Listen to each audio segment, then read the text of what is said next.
Alright guys, we're at Coolmunda. We've got the Humminbird boat out here, so we've got Xplore 10 at the back, Xplore 12 and the Mega Live 2. We've been giving it a good run this weekend and really impressed with it. So I'm going to run you through what we've sort of found out about this Mega Live 2, what we're seeing. The one thing I first want to show you is the user friendliness of this transducer. You don't have to buy the Dominator mount like you do with Lowrance and Garmin. It's nice and simple, so markings are quite easy. You just have, this comes like that, you hit that button, that's in landscape. Anywhere in that description where L is landscape mode. Click that button, open up. It self-adjusts. It automatically tells the sounder what position it's in the water. You don't have to do anything. Nice and easy. If you want to go to forward, simply fold it back and then bring it to the F. So, well, you're going to actually went on the other side at the moment, so it's on this side. There's another one there. So F is just there, and down it'll see DD there. So it's nice and simple. Forward, that's going to face forward. Over to landscape, clip it out, landscape mode. So nice and simple, just like having a Dominator mount without having to purchase it. So we're going to knock it into forward first of all and show you as that, and then we'll go into landscape and go through it. This little contraption here has made it, we've travelled out here, hooked around, it does not move. So it's really good to have a nice little holder there to stop the pole from moving. So we'll just undo the ram, drop it in. And I mean, with depth wise, like as long as it's in the water, it's going to read. I like to have it maybe a foot under the surface, but I guess it depends. As long as it's you know, nice and comfortable for you to read. And then your your sounder, you can see that was in landscape mode. It's automatically adjusted to forward, and it's automatically sort of adjusted all the depth and stuff. Now I can scoot around and look. I like to get my electric going. And the other thing is just getting comfortable. So you can see a couple fish up high. Maybe there's a tree there. We'll poke into these trees and have a look at what forward's going to show you. And that's looking at 100 feet on the 12. So it's pretty good. So we're seeing fish out here. Seeing the timber, start of the timber there. Just coming up really clear, 100 foot, super clean, super clear. So for this forward facing sonar, which we're in right now, you can see the whole depth of the water column. You can see the bottom, everything. The beauty of the Humminbird compared to the other ones right now is that the beam is quite a lot wider than the Lowrance and the Garmin. So you're sort of searching a lot more of water. You've got a 25-degree beam. It also makes it easier to track your lure. So I can cast there, and as you'll see on the screen, there comes my lure down just here. So it's looking nice and big, nice and easy to find.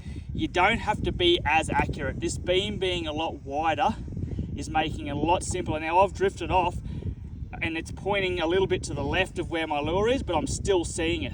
I can straighten it up and make it glow a little bit more. Is that a fish there? We might catch a quick metery while we're going. So I'll just sink it down. Sink it down. That's getting a little bit close to us, that where that fish is, but I'll just try and quickly wind it, drop it down. Looks like a decent fish, but it's getting a little bit close. And it's just going a little bit to the left of my lure now. There's another fish up in that tree there. So it's good for a couple things, like not only just tracking your lure and that, but also just searching, like having a look through those trees and seeing some movement and things like that. Now on a day like today when it's really calm, it's good to use because there's no sort of wind blowing me off my mark. I can track my lure nice and easy. Every time I cast it, I'm just going to sink it straight down onto that fish there, click it in, and then just try and entice him. Oh, he's keen. He's keen. And like, we've just pulled up just out the front of just straight across from the ramp. There's been a comp on here. There's no one's catching many, but you can see how lucrative it can be. You can pull up, and that fish had a look, and he was half keen. It's just that it's the middle of the day, and there's been a comp on here all weekend. So you can see the forward facing, how it works, what it's good for, and you can see the whole depth column of it. And look, to be honest, this is looking as good, if not better, than anything I've seen in the other brands. There's another cod there at 60 foot. punch one out. Hopefully I'll get my distance right. Pretty bang on it. And that's what the practice takes, you know, to get it where you can really dial that lure to land where you need it and try and entice that fish. Come on. See, now if I get him to follow, I've got a bit more time in my screen to try and make him react, where before when he was a bit closer, I run out of room sort of thing. So obviously the likelihood of us catching one in 2 seconds is not that good, but if you persist and do what I'm doing right now, it's just a numbers game. Like one will just turn and eat it. Like something like that will just show up 20 foot out, and I've just stuffed that cast, but it's pretty close. And just drop it on him again.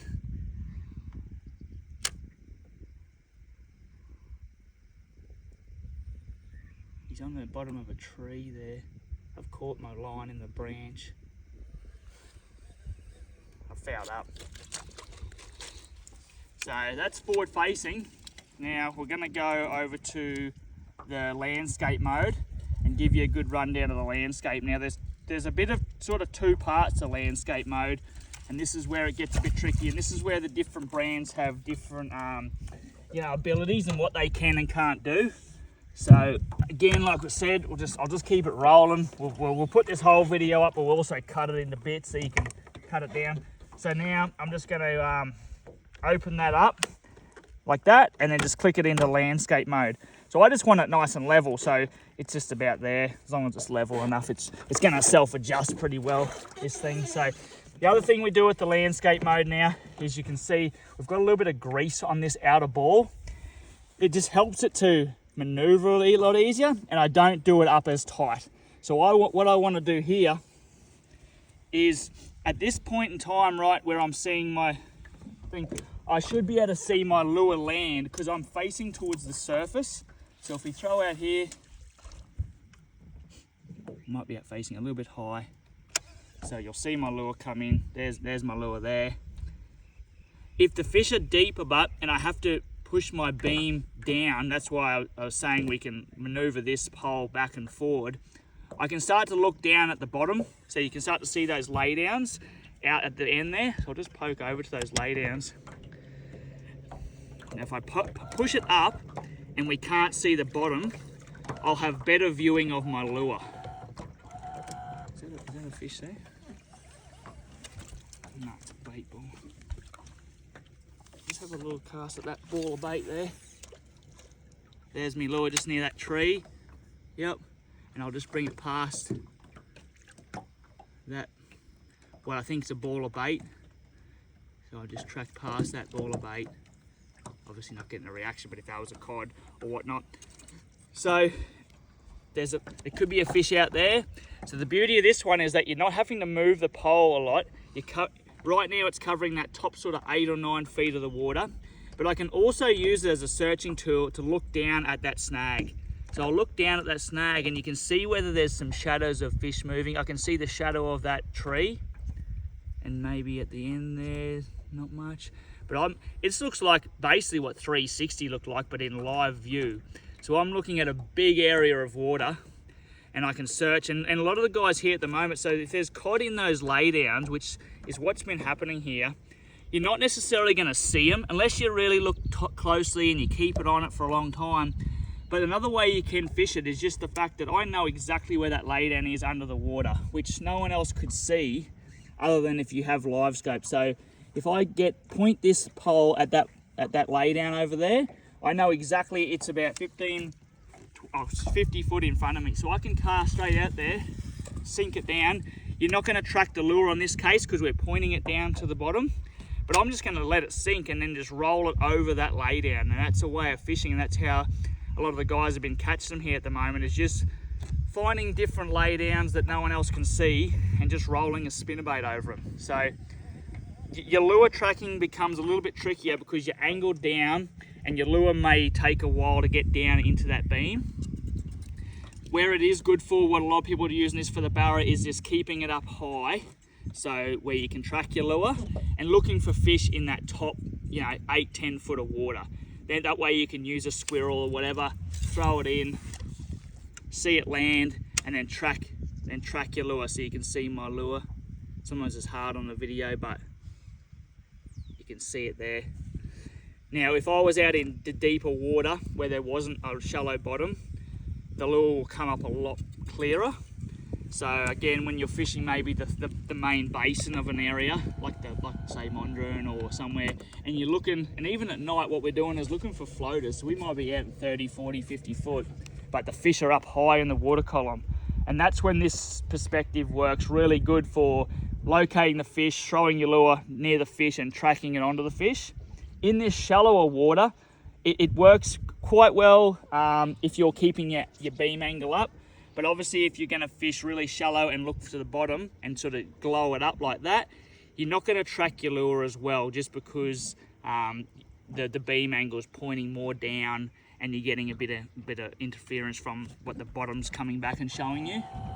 But it's still an awesome searching tool for mad laydowns and also fish. You know, you'll see all the fish that are swimming through there, and you can find hidden laydowns and sticks. So all them glowing things that you're seeing, that's the standing timber. That's what they'll show up like on the perspective mode. And then as I beam it down a little bit more, I can see there's a big laydown over there. And if I look out a bit further, there's some more laydowns over here, which I'll go and have a look. So up the creek bed and riverbed we were heading up yesterday, and just finding nice laydowns like that. And then you just, you can just pitch your spinnerbait or whatever you want to fish over to it.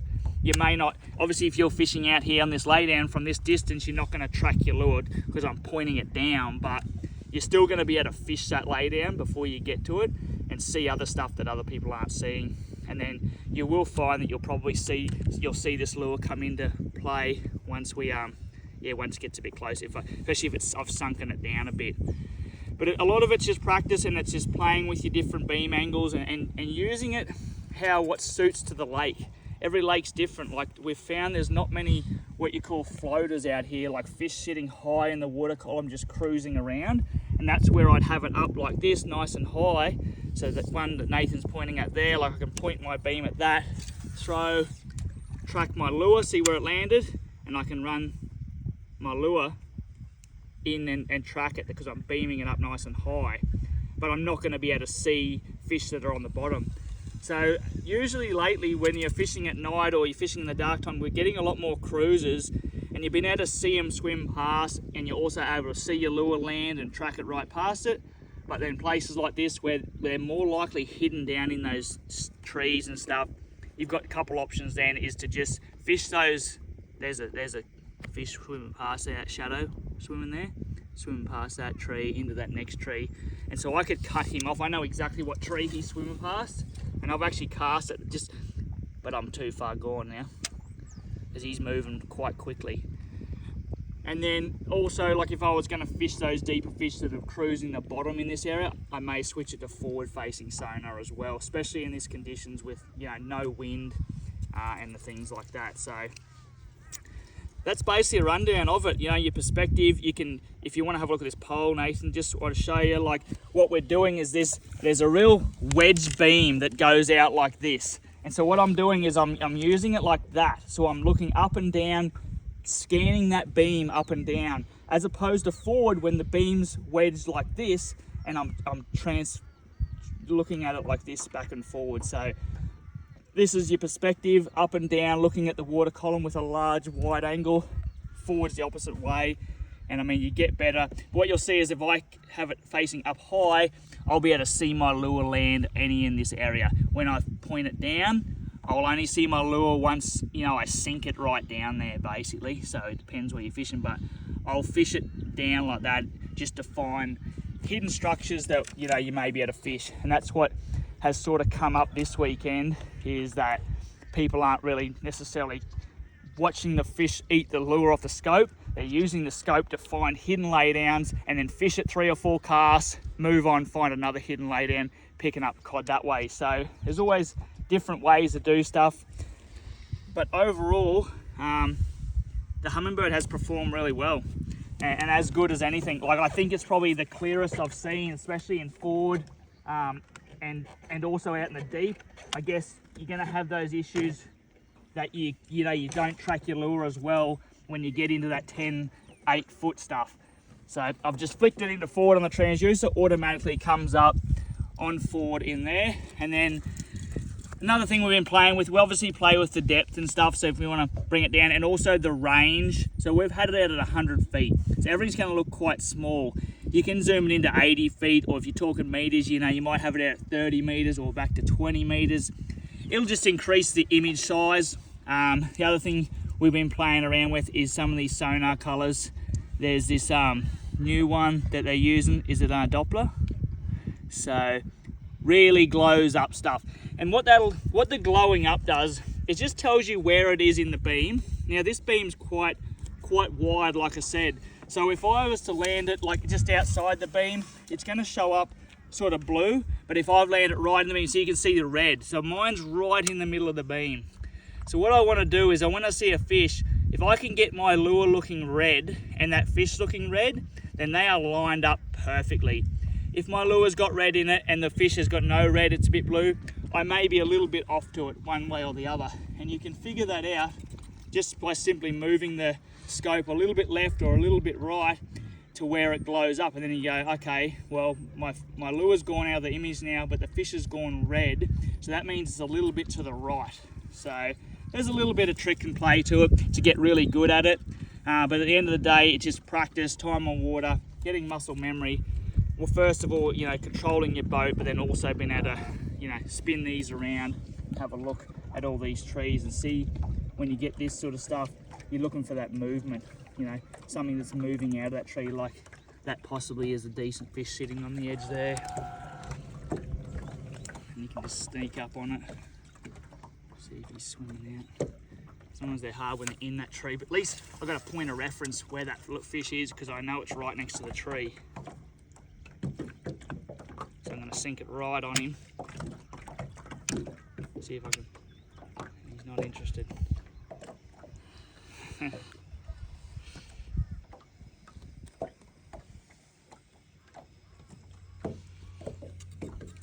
But yeah, we're running rod pain pole, ram mount. I've just rail mounted this one. Like I said, that's really good to store it. We've got the BLA mount, it's awesome. They've got a new little arm here that has a 12-inch replacement arm, so you can bring this up again. It's been really stable and sturdy and nice. And yeah, I mean, like I said, it's not super easy, but it just takes a little bit of practice, but the results will show over the end of the day. You might have, you know, 5 or 10 fish that you see and you throw out that don't eat, then one eats. And then by the end of the day, you've caught a lot more than you would have without it. But just a matter of persisting, finding which way you like, whether it's forward, whether it's perspective, different conditions. And you know, at the end of the day, even if you don't get the ability to track your lure on every cast like what you want to do, you have the ability to go and, like we said on that perspective, it looks like a 360, but in live view, you have the ability to go and find structures that are hidden on the floor of the lake and fish them before you even get to them, other than driving over them with your sounder, locating them, marking them, heading back, you know, so you've already spooked that area. So there's a heap of benefits to it. You've got to customize the way you want to fish it. Obviously progress more and more as you get better to the point where you can, you know, track your lure, track those fish, work all different depths and angles. There's a lot to learn, a lot to become good at, but it's the way of the future, and it's going to make fishing a lot more enjoyable for you. So at this stage, you know, we've fished all the brands and they're all pretty good. It's got to the point where they're all doing the job. You can do everything on all of them. But been super impressed with the clarity, the image of the Humminbird. They've got their Lake Master card, their Coast Master card. They link straight to the Minn Coder as well. So the other beauty of it, most of us have Minn Coders. You've just got a cord straight in there. It comes with the Minn Coders, plugged straight into the back of this unit. So you can control your electric through it. There's so many good features coming out now that are there. And as you can see, this is working as good as anything else, probably better in some aspects. So check them out, the Xplore range. They're just new from Humminbird. Mega Live 2's looking awesome. And yeah, you won't be disappointed.